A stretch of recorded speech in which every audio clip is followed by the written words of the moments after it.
예수님이 죽음을 이기시고 부활하셨습니다. 부활은 우리에게 소망입니다. 부활은 우리에게 능력입니다. 부활의 주님을 만나는 것, 부활하신 주님을 믿는 것, 이것이 기독교 신앙이 다른 신앙과 구별되는 중요한 특징입니다. 기독교는 육체의 부활을 믿는 종교입니다. 헬라 철학은 육체는 흙으로 돌아가고 영혼만 영생한다고 믿습니다. 즉 육체의 부활을 믿지 않습니다. 이 말은 부활하신 예수님을 믿지 않는다는 말이 되는 것입니다. 그러나 기독교는 육체의 부활을 믿는 것이죠. 육체의 부활을 믿는 성도들의 신앙은 날마다 부활이 있기 때문에 새롭게 성장하게 해주는 힘이 있습니다. 예수님의 십자가를 말할 때 죽음만 말하는 것이 아니라 부활하신 예수님에 대해서 말하며 믿고 선포해야 하는 것입니다. 부활의 주님을 만나고 믿고 의지하며 전하시는 저와 여러분이 되길 간절히 축원합니다.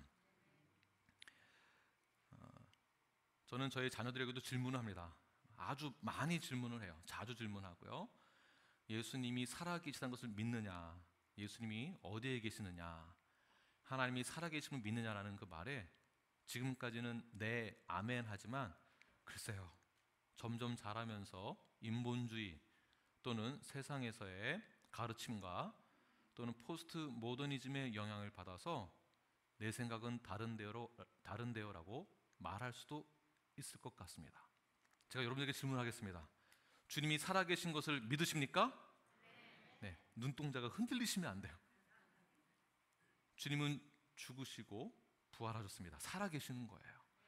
살아계신 하나님을 우리는 믿는 거예요. 근데 요즘 아이들은요, 하나님 살아계시는 걸 믿느냐라고 했을 때 보지 못했으니까 솔직하게 저 못 믿는데요 라고 말을 하기도 해요. 그래서 교육이 필요합니다. 티칭이 필요하고 프리칭이 필요합니다. 그리고 성령님이 내주하심으로 이 말씀을 깨닫게 해주시는 것이죠. 그 말씀을 깨달았을 때 진정으로 주님이 죽음을 이기시고 부활하신 것, 하나님은 살아계시다는 것을 믿음으로 그리고 실제로 고백하게 되는 것입니다. 예수님이 죽으시고 부활하셨다라는 것은 역사적이고 과학적인 증거로도 지금 다 제시되어지고 있습니다. 이러한 사실만을 가지고도, 이러한 존재만을 가지고도 저희들은 실제로 믿을 수 있다라는 것이죠. 이렇게 예수님의 죽음을 이기시고 부활하신 살아계신 그 예수님만을 찬양하고 예배하며 나아가시는 저와 여러분이 되길 간절히 축원합니다. 오늘 본문의 배경은 이렇습니다. 기독교가 유대인과 로마 황제로부터 조직적이고 공개적인 핍박이 있었습니다. 극심한 핍박이었습니다. 이 말은 생명을 걸고 신앙생활을 했다라는 것을 말하고 있습니다. 이 당시에는 사도들과 또한 사도 바울 역시 순교를 당한 상황이었습니다. 마지막 사도 요한만이 남아있었고 그의 나이는 이미 90세가 넘었습니다. 밤모섬에 유배되어 심한 노동을 하고 있었는데요. 이 말은 밤모섬에 로마 군인들의 감시 아래 그 당시에 밤모섬에는 탄광촌이 있었기 때문에 아무래도 어떠한 금괴를 캐는 노동을 했을 거라 추정을 하게 됩니다. 생각해 보세요. 90세 넘은 노인이 곡괭이나 삽을 두고 일을 하고 돌을 메고 가야 하는 것 상상이 되시나요? 어깨, 허리, 목, 무릎, 관절 안 아픈 데가 없을 것입니다. 노역을 한다는 것은 마치 고문과도 같은 것이죠. 노역이란 어떤 뜻이 있느냐 하면 사용자가 마음대로 혹사시키는 것을 말합니다. 노예로서 불임을 당하는 일을 말합니다. 저희들도 세상에서는 갑의 입장에 있을 수도 있지만 을의 입장에 있을 수도 있죠. 또는 내가 갑이라고 하지만, 내가 사장이라고 하지만 손님이 봤을 때에는 손님에게는 을의 입장을 가질 수도 있습니다. 심한 여러 가지 상황 가운데 어려움을 겪을 수 있는 상황이 우리 모두에게 있다는 것이에요. 그런데 90세가 넘은 이 사도 요한이 왜 이러한 노역을 당해야만 하는 것일까요? 왜 그럴까요? 그 이유는 사도라는 것 때문입니다. 사도이기 때문에. 사도가 누구입니까? 예수님의 제자예요. 이 말은 예수님의 부활을 믿는 자를 말하는 것입니다. 믿기 때문에 이런 노역을 당하고 있는 거예요. 성도이기 때문에 이런 노역을 당하고 있습니다. 성도이기 때문에 세상에서 우리가 불공정한 대우를 받을 수도 있고, 성도라는 이유 때문에 우리가 이 세상 살아갈 때 많은 어려움을 겪고 살 수도 있다는 것을 말하고 있는 것이겠죠. 사도로서 그 나이에 존경과 사랑과 신뢰를 받을 만한 그 때인데 가장 힘들고 어려운 노역을 감당하는 것, 육체적으로 정신적으로 무너질 대로 무너져 있을 때 사도 요한은 부활하신 주님을 만나게 됩니다. 오늘 저 여러분이 이 세상 살아가면서 힘들고 어렵지만 부활하신 주님을 만남으로 사도 요한처럼 예수님 앞에 온전히 나아가시는, 그리고 힘을 얻어 나아가시는 저와 여러분이 되길 바랍니다. 그렇다면 사도 요한은 부활의 주님을 언제 만났을까요? 10절 말씀을 우리 함께 읽겠습니다. 본문 10절입니다. 시작. 주의 날에 내가 성령에 감동되어 내 뒤에서 나는 나팔 소리 같은 큰 음성을 들으니. 자세히 보십시오. 주의 날. 보통 성경에서 주의 날이다 라고 이 단어가 나오면은요, 이걸 먼저 생각하시기 바랍니다. 심판의 날을 말하는 것이에요. 심판의 날. 그리고 재림의 날입니다. 그러나 오늘 본문에서 말하고 있는 주의 날은 무엇이냐면 예수님이 죽으시고 부활하신 날, 주일을 말하는 것입니다. 그리고 승천하신 날 또한 주일이에요. 사도 요한이 노역 중에 있었지만 주일을 거룩하게 지켰다는 것입니다. 어떻게 지켰을까요? 주님이 죽으시고 부활하신 것을 기억했던 것이죠. 예수님은 신성을 가지고 계시구나. 예수님은 우리를 위해서 죽으시고 부활하셨구나. 그리고 승천하시면서 우리에게 주신 명령이 있죠. 바로 지상태의 명령입니다.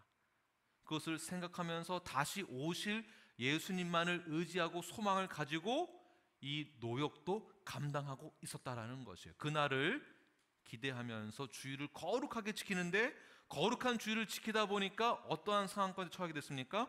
성령의 감동이 돼요. 그러니까 저희들은 성령의 사실은 감동에 의해서 이 자리에 오게 된 것이고요, 성령의 감동에 의해서 우리는 예배를 드리는 것입니다. 믿음으로 나아가는 것입니다. 여기서 성령의 감동이 되었다라는 것, 사도 요한이 성령의 감동에 의해서 환상을 보게 됩니다. 보통 우리가 환상을 보고 하나님의 음성을 들었을 때는 뭔가 어느 그 신령한 깊은 그 상태로 들어갔을 때 무엇인가를 듣거나 본다고 말을 합니다. 또는 마치 술에 취한 것처럼 성령에 취해서 비몽사몽한 상태에서 성령의 음성, 성령의 감동에 의해서 음성을 듣는다고 하는데, 여기서 말하는 성령에 충만하다, 성령에 감동되었다라는 것은 자의식을 갖고 있는 상태를 말하고 있는 것이에요. 다시 말해서 꼭 술 취한 상태까지 들어가는 어떤 성령에 충만한 상태를 가야만 음성을 듣거나 환상을 보는 것이 아니다라는 것입니다. 이 말은 무슨 말이냐면 성령의 감동이 있을 때 우리가 이성적으로도 볼 수 있고 들을 수 있다라는 것이에요. 착오 없이, 실수 없이. 그렇다면 어떠한 음성을 들었을까요?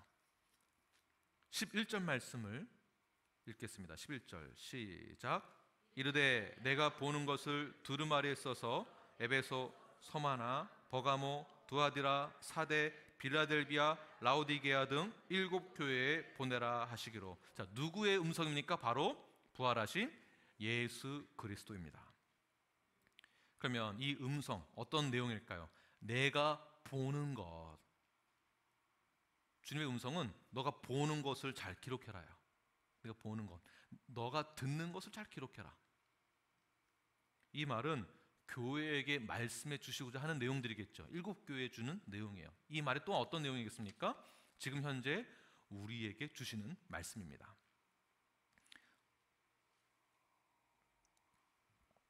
사도 요한은 정확히 예수님을 환상 중에 보았을 때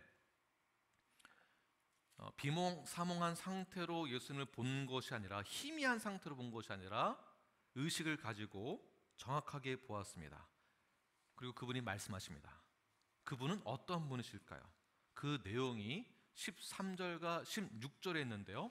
이 내용이 바로 예수님의 모습을 상징하고 있고요. 이 상징은 마치 사도 요한이 예수님과 함께 제자로서 지냈던 그 때를 기억하면서 보았던 예수님의 육신의 몸을 입고 있었던 예수님의 상태가 아니라 바로 하나님과 동등된 상태, 완전한 신성의 상태를 본 것입니다.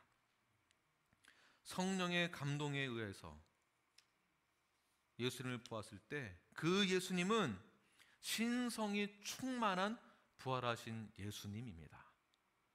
저는 뉴라이프 모든 분들이 부활절을 맞이해서 부활하신 예수님께 그분의 온전한 그 영광의 광채가 힘들게 노예처럼 일하고 있는 사도 바울에게 임했던 것처럼 오늘날 저희들에게도 동일하게 예수님의 그 영광의 빛이 임하기를 원합니다. 부활의 주님이 어떤 분이십니까? 그분이 우리에게 주시는 그 말씀이 무엇입니까? 그 말씀의 내용을 오늘 본문을 통해서 함께 나누고자 합니다. 첫 번째는 부활의 주님을 만나게 된다면 우리는 어떻게 해야 하는가? 우리는 엎드려야 하는 것이에요. 17절 말씀을 우리 함께 읽겠습니다. 17절 시작. 내가 볼 때에 그의 발 앞에 엎드려져 죽은 자같이 되매. 여기까지입니다.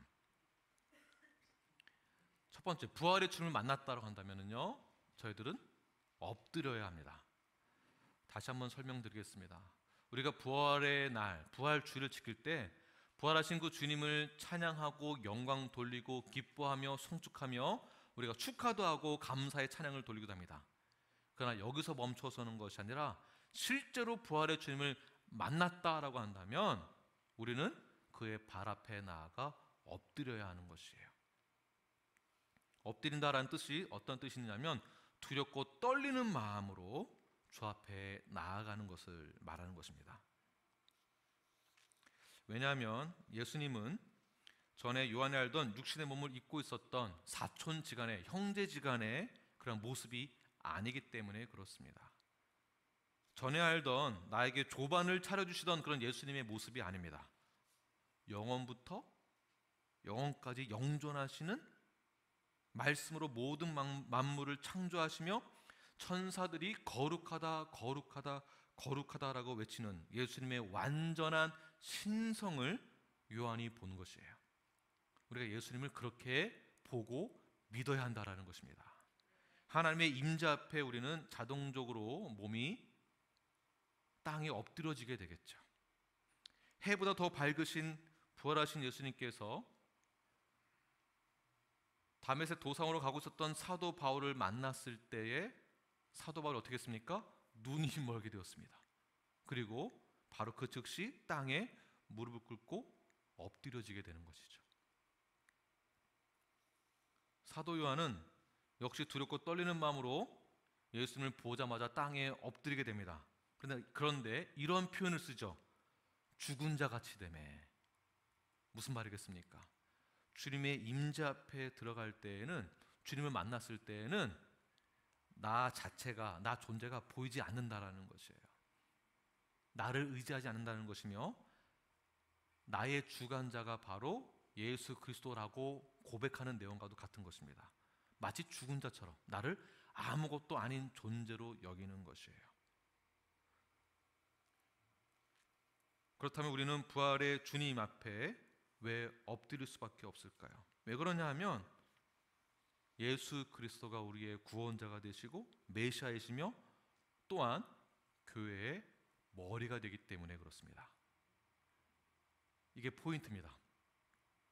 성도가 되었고 구원의 확신이 있고 그리고 born again 했다고 한다면요, 우리는 교회에 나올 때, 다시 말해서 교회에서 예배를 드릴 때, 더 나아가 교회에서 우리가 형제 자매가 한 몸을 이루어서 교회의 머리가 되시는 예수님을 만날 때 우리가 무엇을 요구하기 위해서 무엇을 얻기 위해서 교회에 나오는 것이 아니라 이미 구원을 받았기 때문에, 우리는 이미 새 생명을 얻었기 때문에 공동체 안에서는 헌신으로 나아가는 것입니다.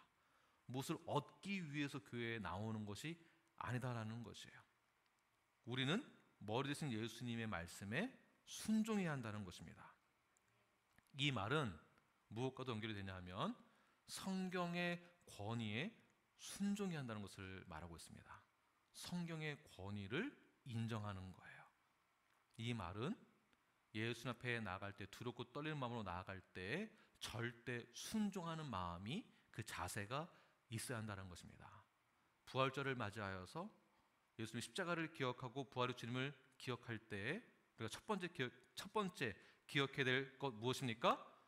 예수님 앞에 나아갈 때 절대 순종이다라는 것 잊지 마시기 바랍니다. 잠언 9장 10절 말씀 함께 읽겠습니다. 시작. 여호와를 경외하는 것이 지혜의 근본이요 거룩하신 자를 아는 것이 명철이니라. 성경을, 예수님에 대해서 성경을 아는 것 굉장히 중요한 것이고요. 성경의 권위를 인정하고 예수님을 알 때 우리는 당연히 땅에 엎드려서 예수님을 경배하고 찬양하고 경외하고 영광 돌리게 되는 것이겠죠. 이것이 가장 귀한 것, 지혜의 근본이며 예수님을 아는 것이 명철이다라는 것이에요.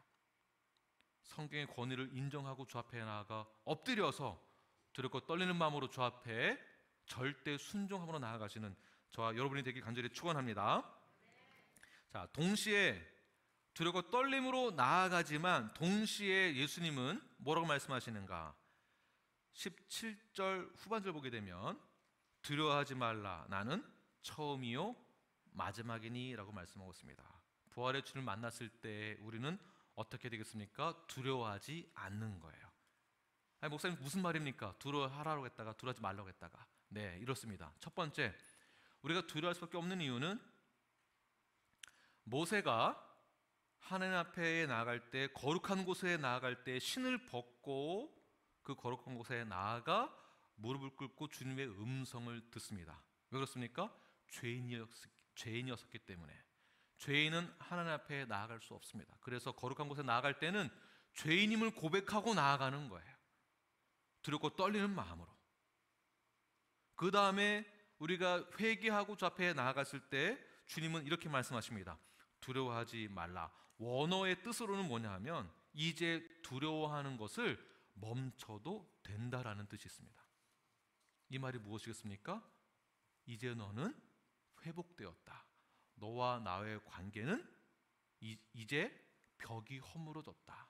너와 나의 관계는 이제 화목의 관계, 화평의 관계, 평강의 관계가 되었다라는 것입니다.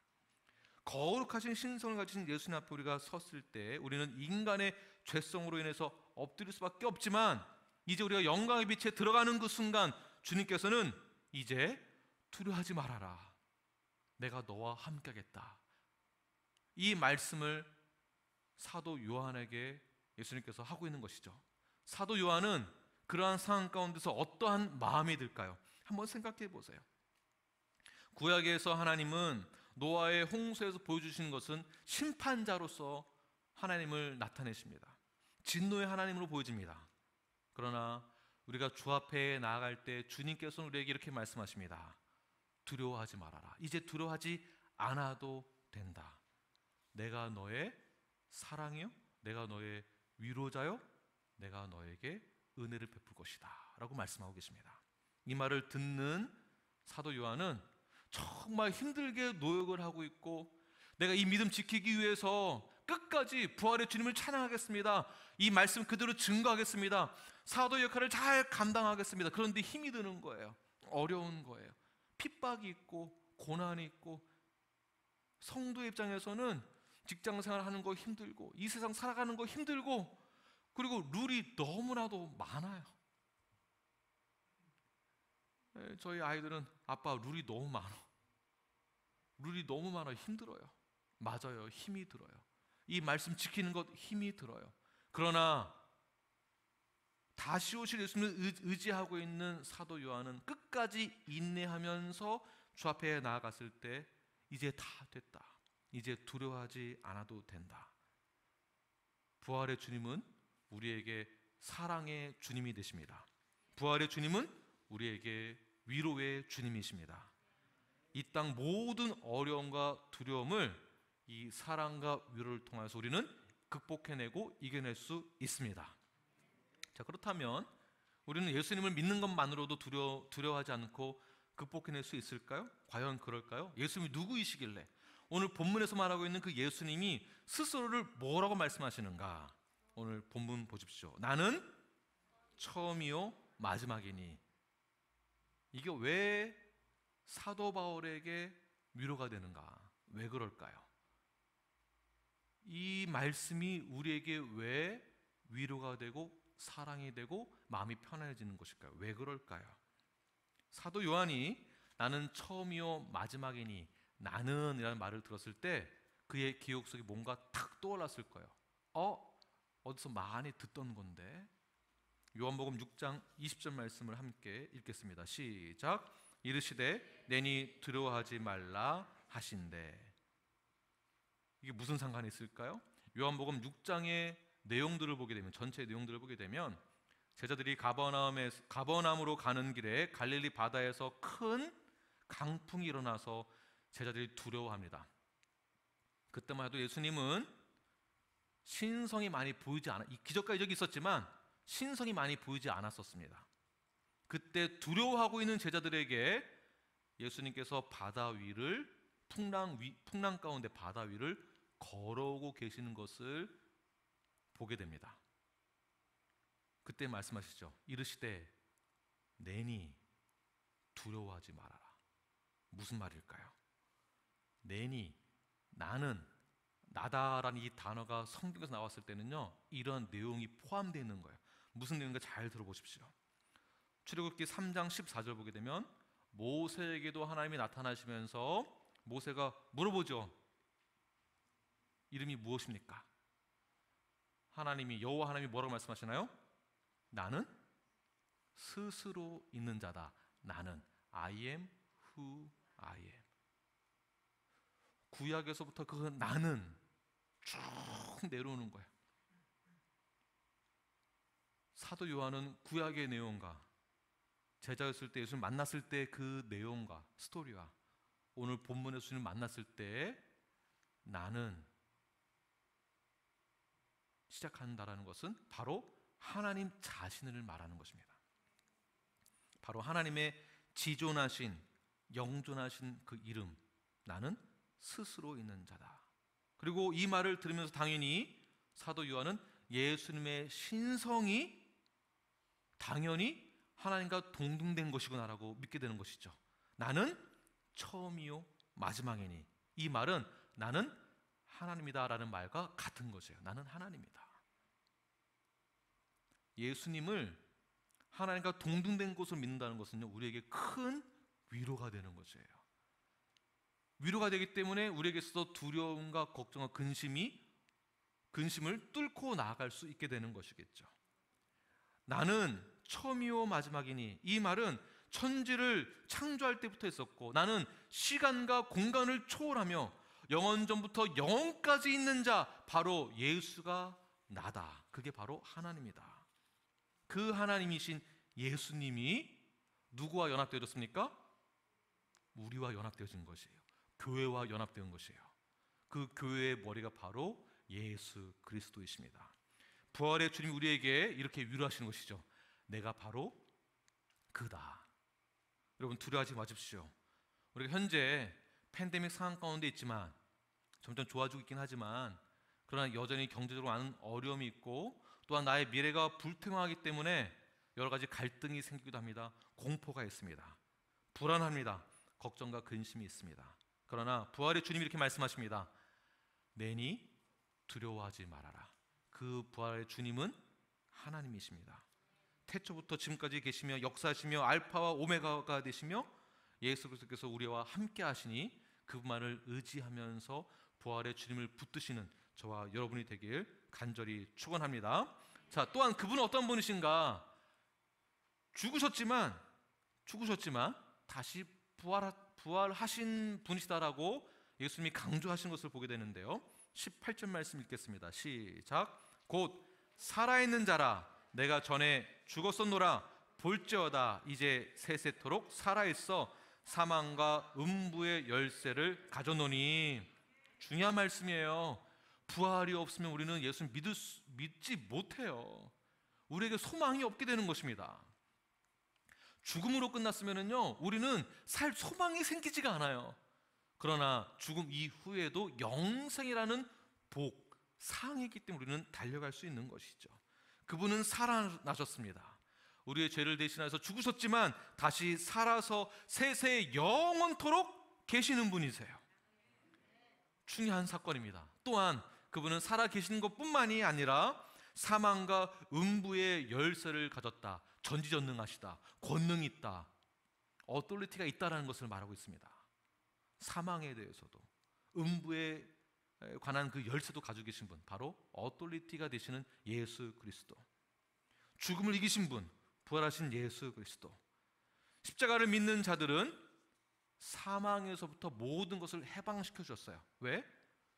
죽음에 대해서도 사망에 대해서도 음부에 대해서도 열쇠를 가지고 있는, 키를 가지고 있는 분이시기 때문에 바로 그분이 우리의 키가 되십니다. 천국의 열쇠를 가지신 예수 그리스도. 예수님의 권세로 말미암아 우리는 모든 죄에서 십자가의 부활의 사건을 믿는 그 순간 사망에서부터 생명으로 옮겨지게 되는 것이죠. 믿으십니까? 아멘. 로마서 8장 1절 말씀 함께 읽겠습니다. 시작.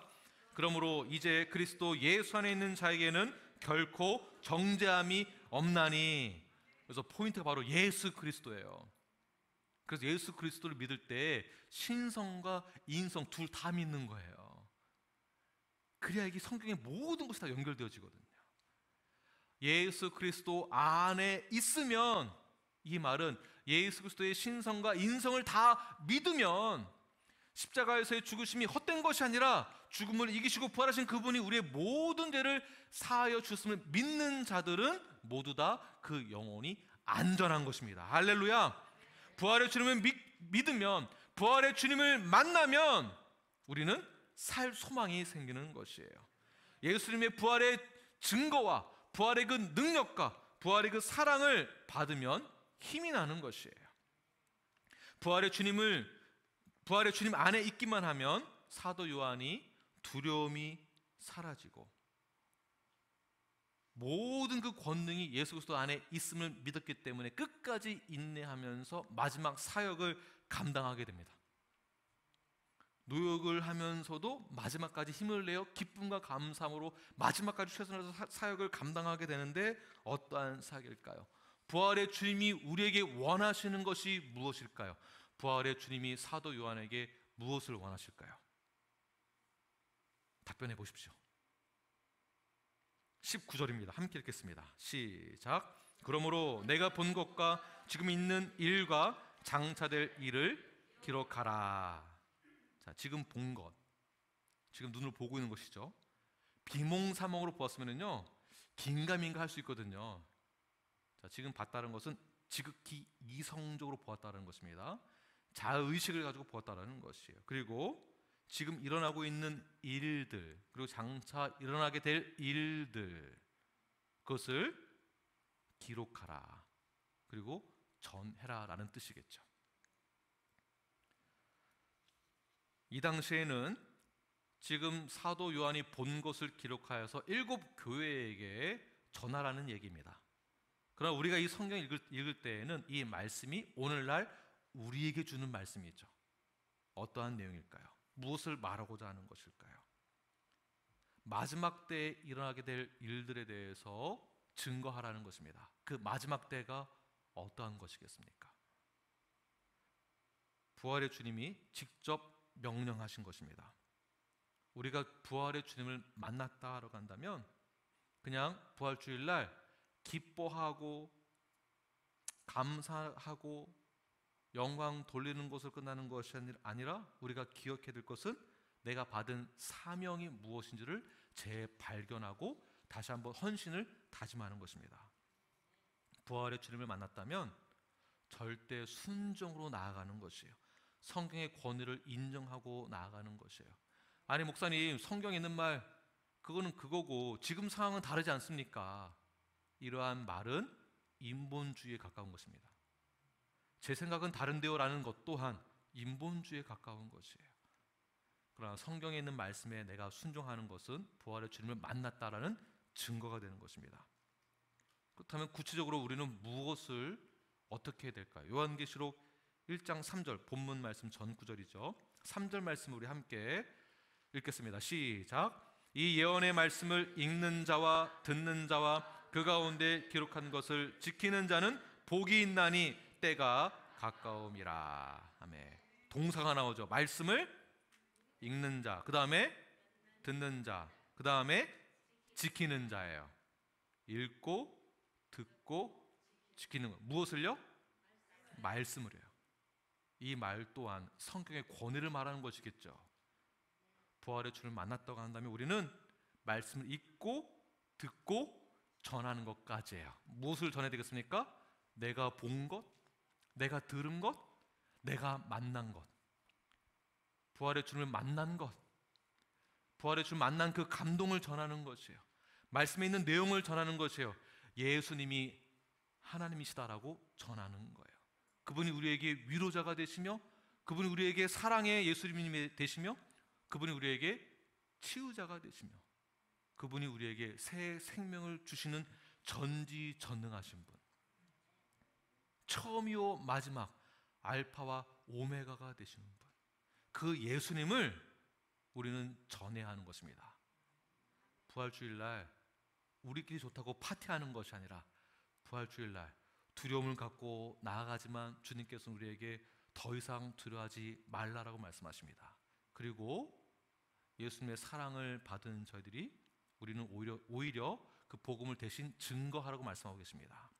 오늘 눌라이프 모든 성도 여러분들이 부활주일날 죽음을 이기시고 부활하신 그 예수님을 그대로 전하시고 증거하시는 저와 여러분이 되길 간절히 축원합니다. 아멘. 기도하겠습니다.